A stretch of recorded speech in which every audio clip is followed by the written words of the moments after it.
Paul McCartney has already gone into the musical history books as one of the greatest songwriters the UK has ever produced. Less well known is that he's also written a few shockers, bad days when he seemed to have forgotten he was supposed to be a musical genius. So here is the list of 6 songs, which are the worst Beatles songs by Paul McCartney. Hold Me Tight. Composed by McCartney in 1961, the song formed part of their live shows during the early 60s before the Beatles had signed a record deal. Both he and Lennon have been known to openly and publicly pan the track. The song itself can be considered labored and repetitive, leaning heavily on its main hook that circles around the track's title. It does showcase some nice melodic moments and noteworthy harmonies. It was a pretty poor song, Lennon stated during an interview in 1980.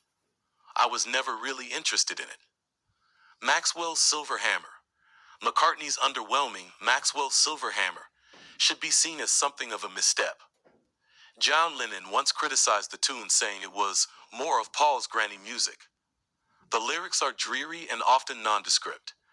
Even the potentially catchy chorus lines feel overly simplistic and a little forced. The worst session ever, Ringo Starr insisted when commenting on the tune's recording. It went on for weeks. Mother Nature's Son. Written during the Beatles' 1968 visit to see the Maharishi in India, McCartney was said to be inspired by the Guru's speech on nature. Mother Nature's Son eventually found its way onto the White Album and its famously gigantic track list. The recording is performed solely by McCartney, sung whilst playing guitar at the same time and across a huge 25 takes. The track was composed during the height of a Beatles' White Album disagreement. Lennon was typically agitated by his songwriting partner for laying down the recording on his own, without significant input from the rest of the band. This tune is perhaps too simple and offers little excitement throughout. The verses and chorus sections have some charm, but lack any real purpose. In fact, the catchiest points of the song are the doo-doos, but seem slightly pointless in their inclusion. Tell Me What You See. The Beatles had advanced so much on Help that this forgettable song seems like a step backward. Fans first heard Tell Me What You See on the Beatles' 1965 album Help. To this day, it is still remembered as a mediocre album track amongst an LP full of wonderful tunes. However, at that time, the UK music press deemed it not awfully memorable. The song is said to be influenced by a folk sound with which the Beatles began to experiment with around this period. Unfortunately, the track's arrangement and recording aren't particularly inspiring. Abla di, Abla da. Firstly, the song has an awkward beat and grimacing piano notes that feel almost skiffle band-esque.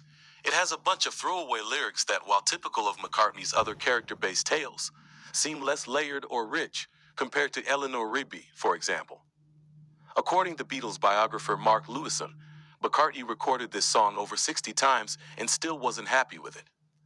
John Lennon openly and vocally detested the song and even decided to get high during its production.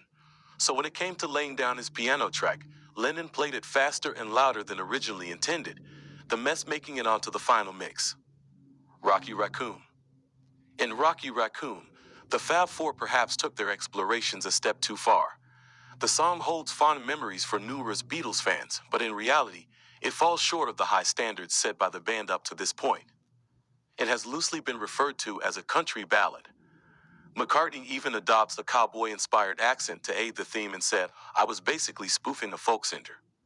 Even Martin labeled the track as filler used in order to pad out the runtime of a double album.